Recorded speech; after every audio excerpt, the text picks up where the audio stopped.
Hello दोस्तों, समाचार भूमि में आपका स्वागत है। मैं धर्मेंद्र आपका स्वागत करता हूं।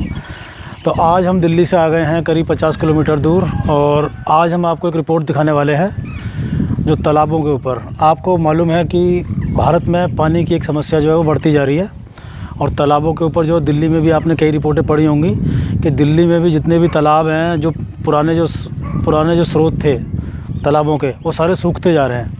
तो उन सोर्सों को, उन तालाबों को सरकार ज़िंदा करने की कोशिश कर रही है, ताकि जो ज़मीन का जो वाटर लेवल है वो थोड़ा अप हो सके, उठ सके वो। क्योंकि बरसात के टाइम पे जो पानी आता है वो नालियों के रास्ते सीधा यमुना में, या फिर जो जहाँ वहाँ की स्थानीय नदियाँ जहाँ की भी हैं, वो उन नदियों के रास्ते सीधा जो है जाके समंदर में मिल जाता है, और खारे पानी में जाके वो बर्बाद हो जाता है। तो सरकार ने एक नई पहल भी स्टार्ट करी है कि जो पुराने तालाब जो सूख चुके हैं, अब बरसात अगर होगी तो बरसात में वो पानी जो है वहाँ पे एक वो टैंक का काम करेंगे। बरसात वो टैंक का काम करेंगे तो पानी उनमें स्टोर हो जाएगा, और स्टोर होने के साथ साथ ही उससे क्या होगा कि ज़मीन का जो लेवल है वो पानी का वो बढ़ जाएगा। लेकिन आज हम आए हैं, ये गांव पड़ता है, ये जो तालाब आप हमारे सामने देख रहे हैं, तो ये जो तालाब है, ये सामने आप जो गांव देख रहे हैं, गांव दतावली है। और जिस साइड हम खड़े हैं, ये गांव का नाम है बोड़ाकी। तो ये बोड़ाकी और दतावली के बीच का एक तालाब है, जो दोनों ही गांवों को जोड़ने का एक काम करता है। ये आप तालाब देख सकते हैं इस समय। हालांकि आज से करीब 40-50 साल पहले ये तालाब जो आप देख रहे हैं, इतनी गंदगी है आसपास में, इतनी गंदगी जो आप देख रहे हैं, ये उस ज़माने में ऐसी गंदगी नहीं हुआ करती थी।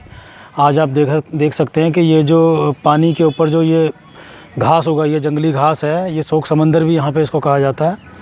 तो ये न सिर्फ पानी को नुकसान कर रही है, बल्कि जो पानी के अंदर जो जीव हैं, उन जीवों के लिए भी ये नुकसानदायक है।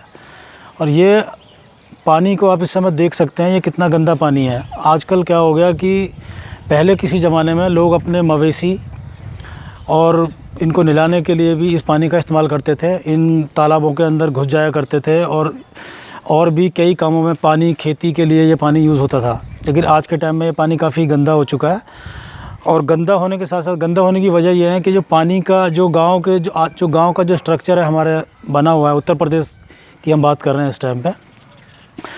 यहाँ पे देखो, ना तो कोई सीवर की लाइन बिछी हुई है, और ना ही कोई यहाँ पे पानी की टंकियों की कोई लाइन बिछी हुई है। तो इस वजह से जो यहाँ के जो लोकल स्थानीय जो लोग हैं यहाँ के, वो उनका जो सीवर सिस्टम है, वो सीवर सिस्टम यहाँ का वो सारा इसी में ट्रांसफ़र कर रहे हैं। यानी उनका लैट्रिन का हो गया, बाथरूम का हो गया, और वो अब उसकी वजह से ये जो पानी है, ये आप देख रहे हैं, ये काफ़ी गंदा पानी हो चुका है इस टाइम पे। तो सीवर का जो गंदा पानी है, वो उस सीवेज की वजह से इस पानी का रंग, अगर आप ये जूम करके दिखा सकें थोड़ा, तो पानी का रंग देखें, ये एकदम काला पानी दिखाई देगा आपको बिल्कुल। क्योंकि और ये अभी क्या कर रखा है सरकार ने, क्या कर रखा है इसके लिए कि आजकल ये जितने भी तालाब हैं उत्तर प्रदेश या और कहीं पे भी, ये सारे तालाब जो हैं सरकार ने ठेके पे दे रखे हैं, ये वेंडर को दे रखे हैं। और वेंडर इन तालाबों का जो उपयोग है वो सिर्फ इनका एक तरह से उपभोग कर रहे हैं, और इनसे पैसा कमा रहे हैं, इनसे अपने पैसे की कमाई कर रहे हैं।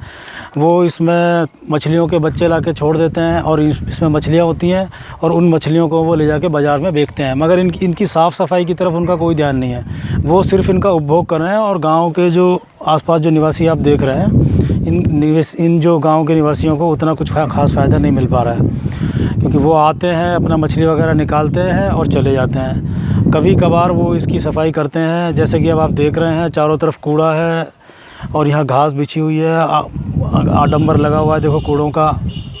ये एक पहलू है इन तालाबों का। इससे ज़मीन जो है वो रिचार्ज तो होती है, वाटर का जो लेवल है वो रिचार्ज तो होता है वो।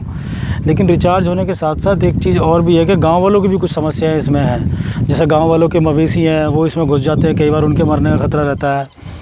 और गांव वालों को मच्छर हैं, कीड़े मकोड़े हैं, और बीमारियों का भी ख़तरा उनके ऊपर मंडराता है। तो इस तरह की भी कई समस्याएं हैं जो गांव वालों को, आसपास के गांवों को झेलनी पड़ रही हैं। तो अगर हम अब बात करें, क्या कहते हैं, कुछ समस्याओं की, और कुछ फ़ायदे भी हैं। देखो, फ़ायदा तो यही है कि खेती जो हमारी है उसको थोड़ा, ज़मीन को ये रिचार्ज करने में बहुत महत्वपूर्ण भूमिका अदा करते हैं। सरकार ने इसी के लिए पहल उठाई है। और अगर आप ध्यान से देखेंगे तो ये तालाब किसी टाइम पे बहुत बड़े हुआ करते थे।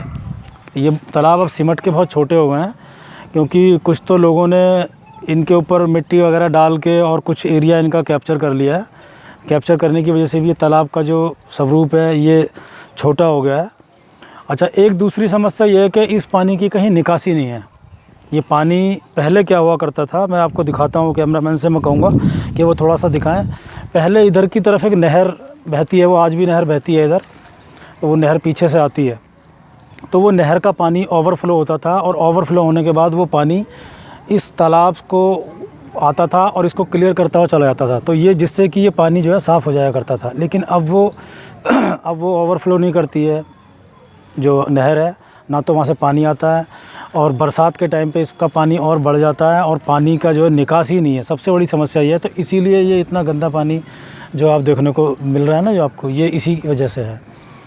अब दूसरी बात देखें, अगर हम बात करें सरकारी स्ट्रक्चर की, सरकार गंगा नदी के ऊपर साफ़ करने के लिए उसने बहुत बड़ा प्रोजेक्ट हाथ में लिया था। और आपको याद होगा कि जो मोदी सरकार है उसमें गंगा नमामि करके एक प्रोजेक्ट चलाया गया था और उमा भारती को उसका अध्यक्ष बनाया गया था, जिसमें कि बाद में उमा भारती जी, हालांकि अगर हम जाके चाहे बनारस में देखें या और भी गंगा के जितने भी तट हैं वहाँ जाके, चाहे वो गढ़गंगा हो, तो कहीं कोई ख़ास काम नज़र नहीं आता है, ना कोई वहाँ पानी की कोई ऐसी सफाई हुई है।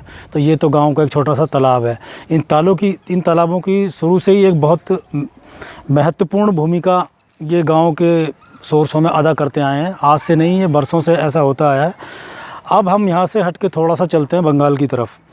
बंगाल में कुछ लोग तो जानते होंगे शायद कि बंगाल का जो पानी का जो स्ट्रक्चर है, तालाब का जो स्ट्रक्चर है, जैसे हम यहाँ देख रहे हैं उत्तर प्रदेश के अंदर कि यहाँ सिर्फ एक गांव का एक तालाब है या 2 गांव को मिला के एक तालाब दिया गया है।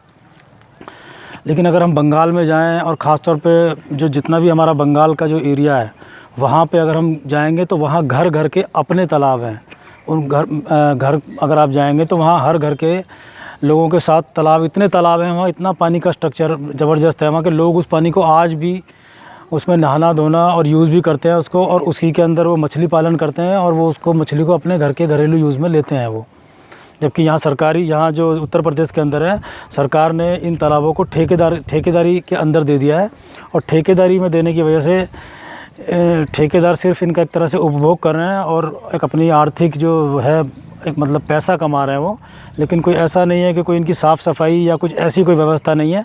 हम यहाँ खड़े हैं, देखो यहाँ कोई बाढ़ नहीं लगी हुई है। यहाँ तालाब के किनारे आप कहीं भी देखो, चारों तरफ से कहीं कोई बाढ़ नहीं है। यहाँ से अगर कोई बच्चा है या कोई भी जानवर है, भैंस है, गाय है, अगर आ गई तो यहाँ गाय पानी में फंस जाएगी। और फंसने के बाद बता रहे हैं, मैंने जब स्थानीय निवासियों से मैंने बात करी है तो बता रहे हैं कि यहाँ करीब 8 से 10 फुट पानी है। उतरते ही अगर हम यहाँ अभी कदम रखेंगे तो करीब 8 से 10 फुट पानी है इसके नीचे। तो 10 फुट का मतलब होगा कि अगर गाय भैंस गिरती है तो वो उसका निकलना उतना आसान नहीं होगा, हो सकता है उसकी मौत भी हो जाए। और यहाँ पे शायद कई गाय भैंसों की मौत हो भी चुकी होगी।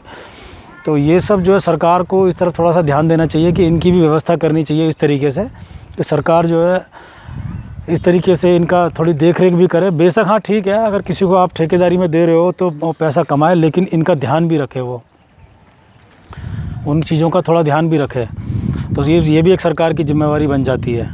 चलो ठीक है, मैं देखो अभी ये बच्चे हमारे यहाँ कुछ साथ खड़े हुए हैं, मैं इनकी भी कुछ आपसे लूँगा, बाइट लूँगा, आपसे बात करेंगे।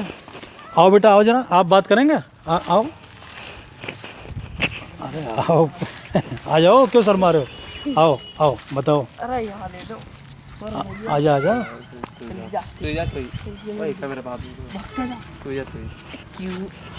चलो, ये बच्चे थोड़ा सा शर्मा रहे हैं, ये वैसे तो बता रहे हैं कुछ, लेकिन ये कैमरे के आमने सामने जाने से थोड़ा सा घबरा रहे हैं शायद। तो चलो हम आगे भी इस तरह की रिपोर्ट आपके लिए लाते रहेंगे। तो आप हमारे इस चैनल को लाइक करें, सब्सक्राइब करें और शेयर भी करें, और देखते रहें दुनिया भर की खबरें देखने के लिए समाचार भूमि। नमस्कार।